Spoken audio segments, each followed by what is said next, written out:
Hello বন্ধুরা, তোমরা সবাই ভালো আছো আশা করছি। আমিও খুব ভালো আছি। তো আজকে সবাই জানো আজকে গুরু পূর্ণিমা। তো বাড়ির ঠাকুরের সিংহাসনে গুরুদেবের মালা পরালাম। তোমরা সবাই দেখো আমার ঠাকুরের সিংহাসনটা সাজানো কেমন হয়েছে, সবাই অবশ্যই জানাবে। আজকে গুরু পূর্ণিমা। তো তারপর চলে গেলাম আমরা মন্দিরে গিয়ে কীর্তন হচ্ছে, সবাই দেখো মন্দিরে। তারপর সব আরতি হচ্ছে, দেখো তোমরা সবাই বন্ধুরা। এটা হচ্ছে মন্দিরের জায়গা। তারপরে গুরুদেবকে মালা পরালাম। আজকে যেহেতু গুরু পূর্ণিমা, তো গুরুদেবকে মালা পরাতে হয়। তোমরা কে কে পড়িয়েছো অবশ্যই কমেন্ট করে জানাবে সবাই। দেখো তোমাদের সাথে এটাই শেয়ার করছি আজকে।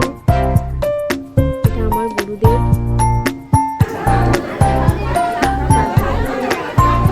আজকের ভিডিওটা তোমাদের কেমন লাগলো অবশ্যই কমেন্ট করে জানাবে বন্ধুরা।